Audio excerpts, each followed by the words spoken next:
All right, let's jump right in. Today, we're stepping into the high-stakes world of banking.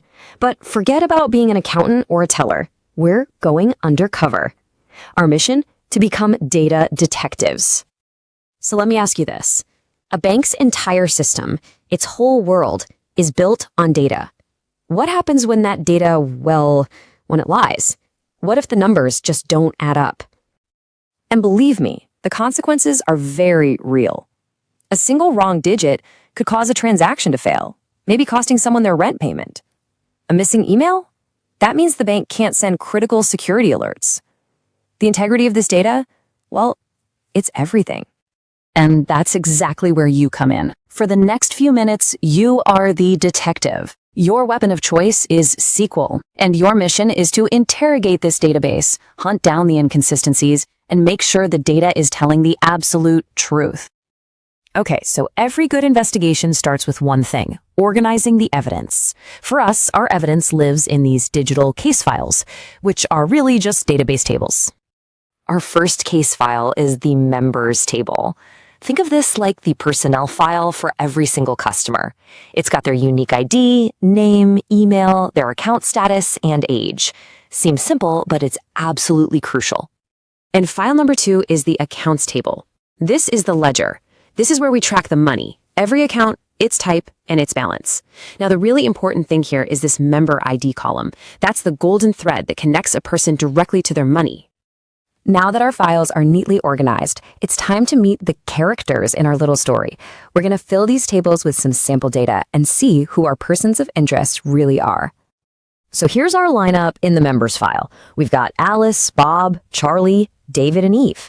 And right away, you can see we've got a mix of statuses. Some are active, one's inactive, another is banned. But more importantly, I'm seeing a couple of, suspicious-looking gaps. And boom, there it is, our first clue. Look at Bob Builder and Eve Eagle. Their email is null. Now, in the database world, null just means no value. It's a total blank space. For a bank, that's a huge deal. No email means no password resets, no fraud alerts, zero communication. This is a lead we have to follow up on. Okay, let's follow the money trail over to the accounts ledger. We see accounts for Alice, Bob, Charlie, and David. We can see their balances, but wait a second, something else looks a little off here, doesn't it? And there it is, another red flag. David Doe, the guy who's listed as banned, somehow has a negative balance in his savings account. A savings account should never go into the negative. That's a serious data integrity issue. The system should have rules in place to catch this stuff. All right, we've got our clues, we've got our red flags. It's time to start the interrogation. We're going to fire off a series of precise questions at our database using SQL and get to the bottom of this once and for all. First up, let's ask a straightforward question. We just need a clean, simple list of all our current active customers.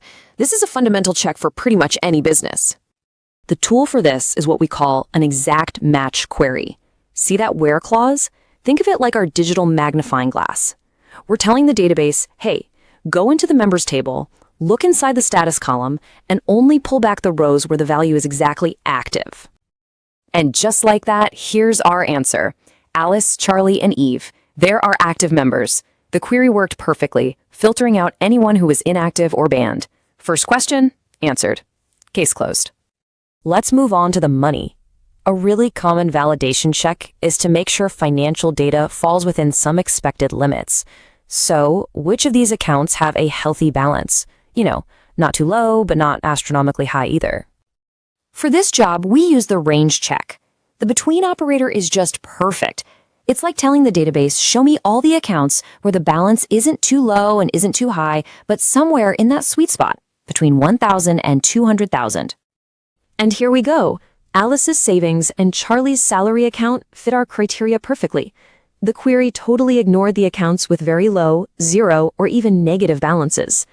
This is a fantastic example of how we can verify financial rules with a simple line of code. Okay, time to circle back to that very first clue we found, those missing emails.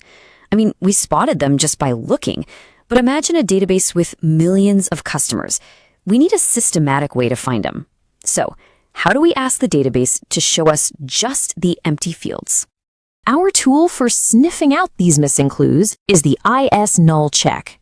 And this is really specific. We're not looking for an empty text string, like empty quotes. No, we're looking for a complete absence of data.